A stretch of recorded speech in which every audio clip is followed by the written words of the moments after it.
개인정보보호위원회 그 보도 자료를 좀 보도록 하겠습니다. 개보위에서 보호법 위반 4개 사업자 시정조치 의결을 했다라는 것입니다.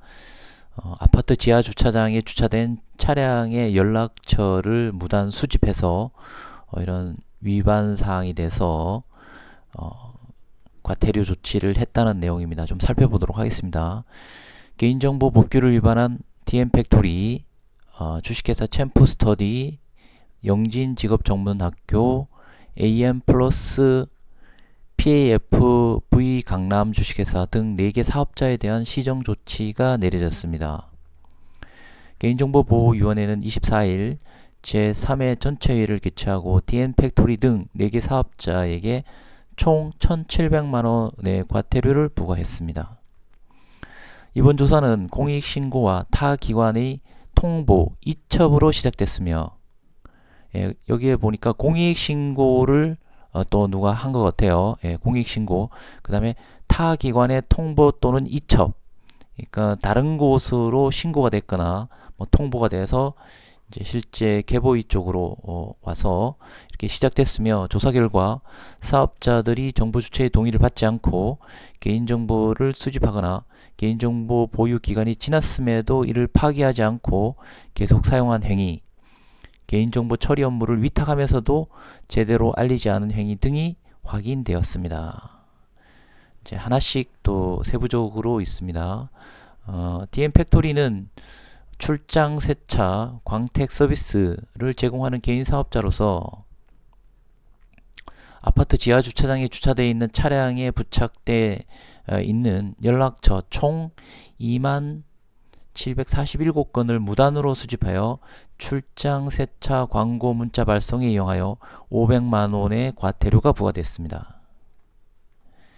그 다음에 주식회사 챔프스터디는 어학 공무원, 취업, 금융, 공인중개사, 유학 등 다양한 분야의 교육 서비스를 제공하는 사업자로서 공무원 시험 설명회 참석을 온라인으로 신청받는 과정에서 신청자가 지인이 참가 신청까지 한꺼번에 하도록 화면 구성을 하면서 신청자의 개인정보 수집 동의만 받고 지인의 개인정보 수집에 대한 동의는 받지 않아 500만원의 과태료가 부과됐습니다. 그러니까 지인의 어떤 개인정보를 일괄적으로 받으면서 포괄적 그 동의를 받았던 걸로 이제 보아집니다. 그렇게 하면서 실질적인 한 명의 개인정보를 받으면서 다른 사람의 개인정보에 관련돼서는 수집 동의를 받지를 않았기 때문에 법률 위반이 되겠죠. 이거는 개인정보법 15조 위반으로 됩니다. 근데 이런 부분들에 과태료가 부과됐네요. 좀 솜방망이 처벌이 되는 것 같아요. 자, 그 다음에 영진 직업전문학교 경남 김해 소재되어 있는데, 근로자 직업능력개발법에 따라서 직업능력개발 훈련기관으로서 취업 지원 및 취업정보 제공을 위해 수집한 수강생의 연락처 등 개인정보를 보유기간이 지났음에도 파기하지 않고 타 교육과정 안내문자 발송에 이용하여 300만원의 과태료가 부과되었다. 대부분에 보면 홍보 이벤트 형식으로 이런 식으로 안내 문자가 발송이 됩니다. 그러면은 실질적으로 그렇지 않은 사람이 이런 문자를 받게 되면 이렇게 신고를 하게 되는 거겠죠. 대부분은 요즘에 정보 주체들이 이렇게 공익 신고를 합니다. 공익 신고를 하기 때문에 함부로 문자를 보낼 수가 잘 없어요. 그래서 실질적으로 이러한 과태료가 부과된 케이스가 되겠습니다. AM 플러스 PFV 강남 주식회사는 오피스텔 및 근린생활시설을 포함한 신축 분양 등 부동산 개발 사업을 하는 특수목적법인 사업자로서 건물관리업체와 관리비 정산 고지, 주차관리 등 개인정보 처리가 포함된 건물관리 계약을 체결하면서 개인정보 처리 위탁을 계약서 등 문서에 의하지 않고 개인정보 위탁 내용 및 수탁자를 정보 주체인 입주민에게 공개하지 않아 400만원의 과태료가 부과됐다.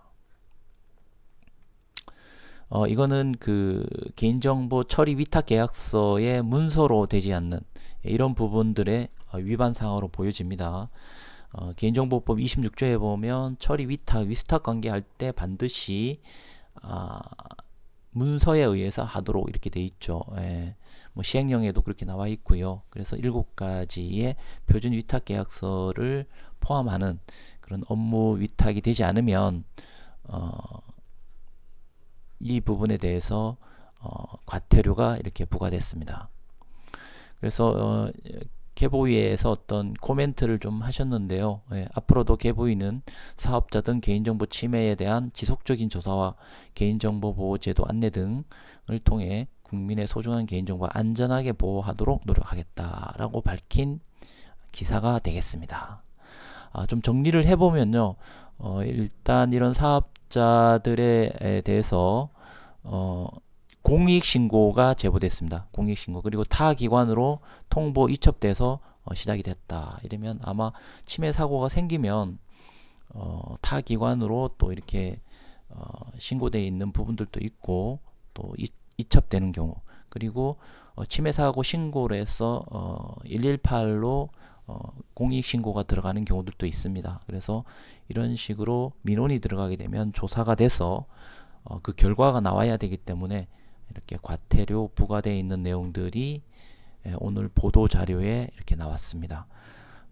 이제는 정보 주체가 그만큼 인식 제고가 되고 법정 의무 교육을 계속 하고 또 실질적으로 이런 문자 발송이라든지 이런 것들을 많이 보내게 됩니다. 그렇게 하기 때문에 불편하면 이제 적극적으로 일단 이렇게 신고를 하게 됩니다. 신고가 되면 법률 위반 사항을 조사를 해서 행정 위반이 있는지, 법률 위반이 있는지를 조사한 다음에 거기에 따른 형사처벌이라든지 과태료, 과징금 이런 부분들에 대해서 결과가 나오도록 이렇게 되어 있습니다. 혹시나 이런 부분들을 준수하지 않아서 불이익이 생기지 않도록 우리가 각별히 조심을 해야 되겠습니다. 예, 들어주셔서 감사합니다.